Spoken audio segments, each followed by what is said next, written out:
What's up, everybody? Yes, sir. It's your boy, Tristan King. Out here going to show you guys a little bit on this tutorial. Show y'all some tricks and secrets. Things I like to utilize when I'm in the shop. So today, I'm going to show you guys a quick little design and a little fade work. So to get started, let's go. Right now, you guys are seeing me actually create my line to get things started. And the reason why I like doing it this way, by getting that line started that way, it's a softer line. I'm not using my trimmer, I'm just using my 673 FX Babyliss. You know how we do it, Babyliss Pro all day. But using that 673 just to soften up that line and create that baldness at the bottom of the fade that I'm going to start.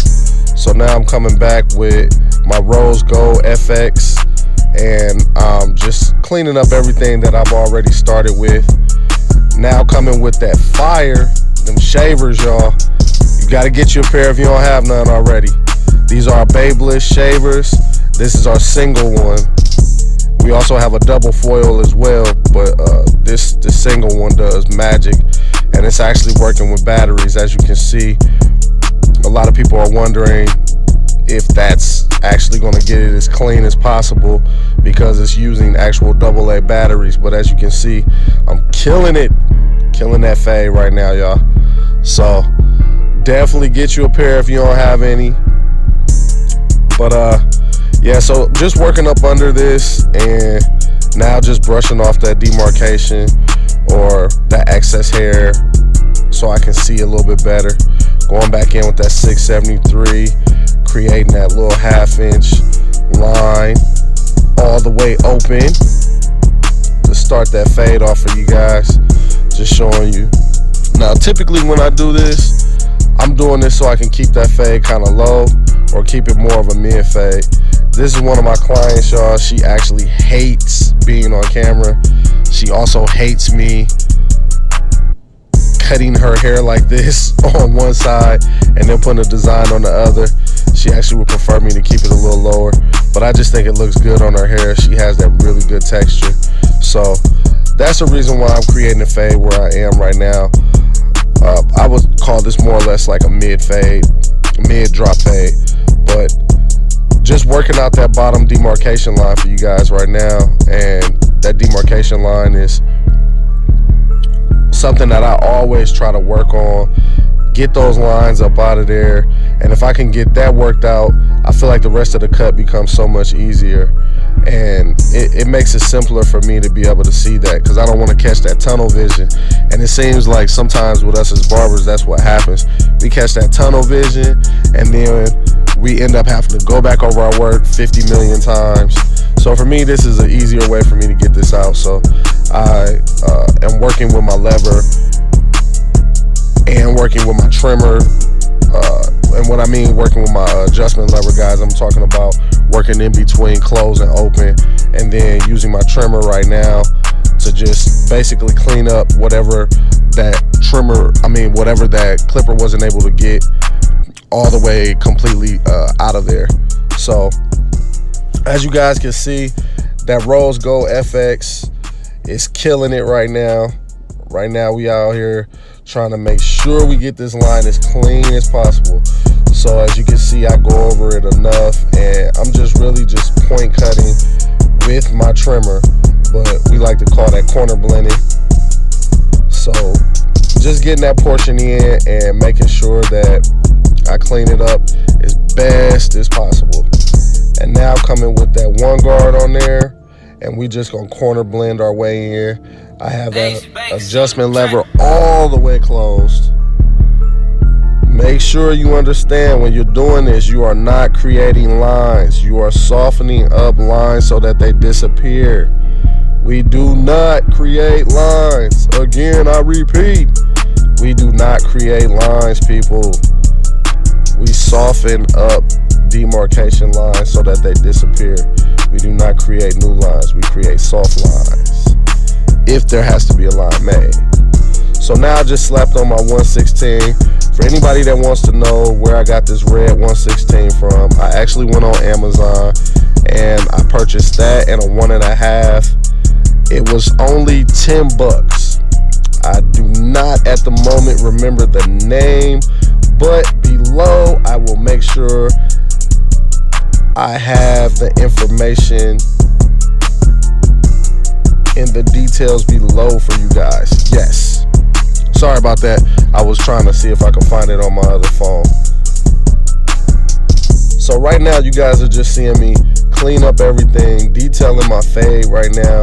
That 1/16 has allowed me to be able to take it off and now clean up with corner blending in any area that I feel like that 1/16 wasn't able to get that demarcation line out of there. So we are getting ready to get this fade back right. Now we got to come with this beautiful, beautiful rose gold. No, I'm sorry guys, it's not my rose gold. Look at me messing up. It's actually my Velar, the X2, guys. The X2, that Ferrari. I think everybody has one. If not, get you one. But right now, all I have on there is my 1.5. That 1.5 is softening everything up and blending it in perfectly. As you can see, we're now getting that fade to look like we want. We're getting that lightness to darkness. And what I mean from lightness to darkness, we're getting that skin to longer hair. So we're going from shorter to longer. And that transition is almost like looking at a painting or a grayscale. And that's how you want to see your fades whenever you're doing them. You want to look at them and see a grayscale, or like a painting. You want to see it looking like it's just gradually fading up. You want to be able to see that darkness, that lightness, and you just wanted to have that effect of blurry. That's where we came with the blurriness within fades. That's what barbers mean when they say the words blurry, guys. And right now, as you can see, when I'm point cutting a little bit higher with that clipper, I'm only using about 3 of the actual clipper teeth while I'm doing this. It might look like I'm using the full blade, but I am not. I'm only using about 3 to 4 clipper teeth as I'm point cutting. And as I'm going up higher in that fade, if you guys can see, I'm tilting my clipper even more to an angle where it's almost looking like my clipper is directly on its side as I'm cutting up. The reason for that is because it allows me to get that longer hair to fall in with that shorter hair a lot easier. It just lays a lot better within your fade.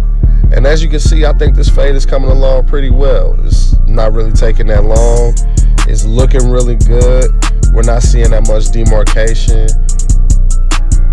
And she doesn't like me to touch the top of her hair at all. She also doesn't like me to get too high into her parietal ridge. If I do, she usually punches me in the arm or something. But I love my clients, guys. We always have fun. So they sometimes let me just do what I want. And today was one of those days where she said she really didn't care. That's why she's sitting there looking so mean, because she didn't know what I was doing and she thought I was going too high up in her hair. But yeah, so right now, as I'm brushing away the excess hair, what I'm looking at, and this will help you guys too as well, what you should be looking for and what you would be looking at right now is trying to get your fade to blend all the way through. You want to make sure that that last demarcation line, which is what I'm seeing right now, is just my last demarcation line.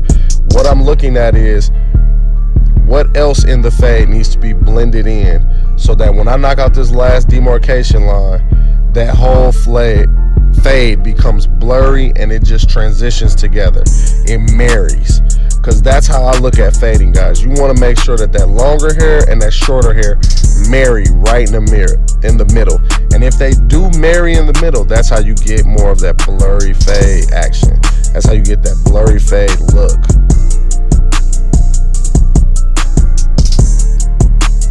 And right now I just popped on the 2. that is just a number 2, guys. Usually I do not cut with anything over a 3 because I feel like that's what they made shears for. So usually anything over a 3, you're gonna see me use shears, or I will possibly be using clipper over comb, and or sometimes I would be using just my clipper and I don't even pull out the shears. I actually do a 3-hand technique that I'll show in a later video for you guys. So just put that number 1 back on, and by putting that number 1 back on, I'm just making sure I detail my fade even further, guys. That's all I'm doing and that's what it's about. It's about the detail and the quality that you put within your cuts. You have to really take a very precise look into what you're doing. Oh yeah, I'm loving this right now, guys. That's that Flash FX. Woo! Got that new blade on there too.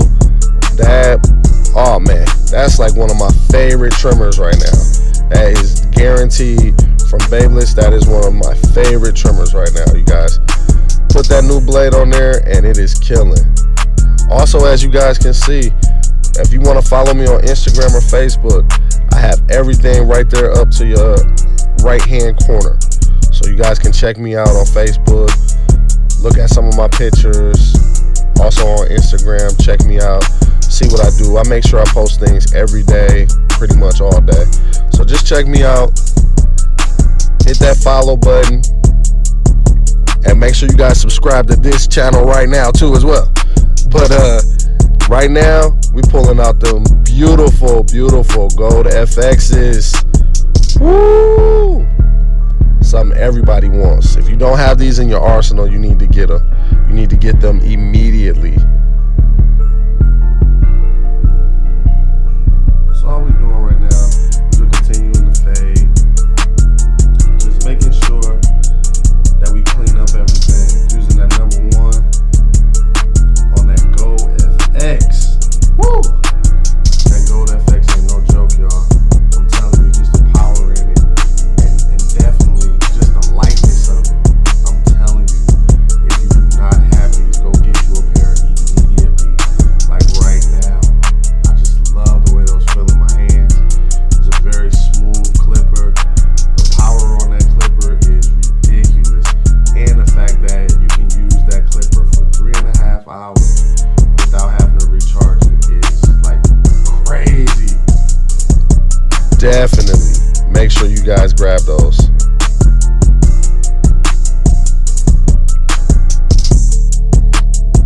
Now for the front lineup, guys. In that area where I'm lining up, I'm trying to stay as true to form. And what I mean by true to form is I am not trying to push her hairline back whatsoever. She does not like me to line her up in the front at all. So that's why I'm just trying to make sure that those C's are very crisp. And now it's time for the best. The creme de la creme. Getting into that design, guys. Right now, this is just a graffiti design. Something real dope. I'm going to do some more videos on these, actually, where I actually showcase how I do my freestyle designs, where my ideas come up, what I'm doing, why I'm doing it, and just show the actual concept and the flow of doing an actual freestyle design. Right now, pulling out that razor. Make sure when you guys do this with the razor, I know I sped this up in this area right here so you guys weren't able to see, but I actually did spray her hair down with water.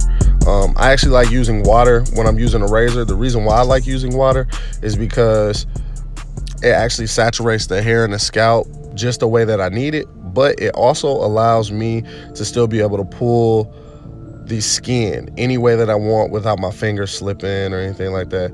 Oh man, I done messed up and got us out of focus for a second, guys. Oh, there we go. Okay, we're back.